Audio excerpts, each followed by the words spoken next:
जब विक्रमादित्य की चिता सजी तो उनकी सभी रानियों विक्रमादित्य की चिता पर जा बैठी और सती हो गई। स्वयं देवताओं ने उनकी चिता पर पुष्प वर्षा की। यदि आपको विक्रमादित्य की कहानियां अच्छी लगी तो वीडियो को लाइक जरूर करें। यदि आप विक्रमादित्य के जीवन के अनसुने किस्से और भी सुनना चाहते हैं तो कमेंट करके जरूर बताएं। कौन था वो चोर जिसने पूरी राजधानी लूट डाली? बहुत समय पहले की बात है। एक चोर था जो बड़ा ही चतुर था। एक दिन उसने सोचा कि जब तक वह कुछ बड़ा कारनामा नहीं करेगा तब तक लोगों के बीच उसकी धाक नहीं जमेगी। ये सोचकर चोर राजधानी की ओर निकल पड़ा। वहां पहुंचकर उसने पूरी राजधानी का चक्कर लगाया कि वह कहां कहां क्या क्या कर सकता है। उसने राजा के महल से चोरी करने की ठानी, लेकिन द्वार पर सैनिकों की सुरक्षा के चलते महल में प्रवेश असंभव था। महल में एक बहुत ही विशाल घड़ी लगी थी जो दिन और रात का समय बिताने के लिए घंटे बजाती रहती थी। चोर ने लोहे की कुछ किले इकट्ठा की और जब रात को घड़ी ने 12 बजाए तो घंटे की आवाज के साथ वह महल की दीवार में एक एक कील ठोकता गया। घड़ी में 12 बजने के साथ उसने कुल 12 कील दीवार में ठोकी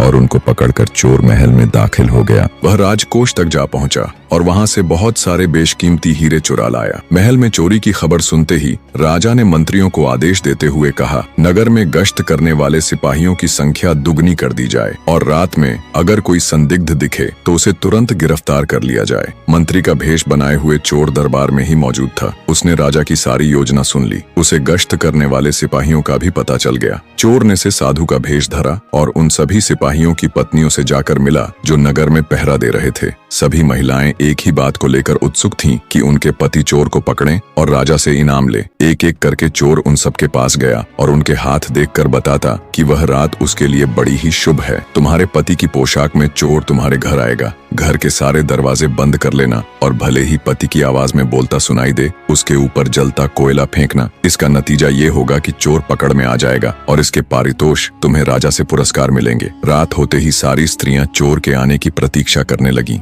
सिपाहियों ने पूरी रात नगर में पहरा दिया और जैसे ही सुबह के 4 बजे उन्हें लगा अब चोर नहीं आएगा। हालांकि अभी भी अंधेरा था। सभी सिपाही अपने घरों की तरफ निकल पड़े। जैसे ही वे अपने घर पहुंचे तो स्त्रियों को संदेह हुआ कि चोर आया है और साधु के बताए अनुसार उन्होंने जलते हुए कोयले उन पर फेंक दिए और दरवाजा बंद कर लिया। सिपाही जल गए और बड़ी ही मुश्किल से वे अपनी पत्नियों को विश्वास दिला पाए कि वे ही उनके असली पति हैं। सभी की हालत गंभीर थी और उन्हें वैद्य के पास ले जाया गया। दूसरे दिन जब राजा दरबार में आया तो उसे सारा हाल सुनाया गया। राजा बहुत चिन्हित हुआ और उसने कोतवाल को आदेश देते हुए कहा कि तुम स्वयं जाकर चोर को पकड़ो। उसी रात कोतवाल चोर को पकड़ने के लिए निकल पड़ा। रात्रि में कोतवाल नगर में पहरा दे रहा था कि तभी पीछे से आवाज आई कि मैं चोर हूँ। कोतवाल ने कहा, मजाक छोड़ो, अगर तुम चोर हो तो सामने आओ, मैं तुम्हें इसी वक्त काट में डाल दूंगा। चोर कोतवाल के सामने आ गया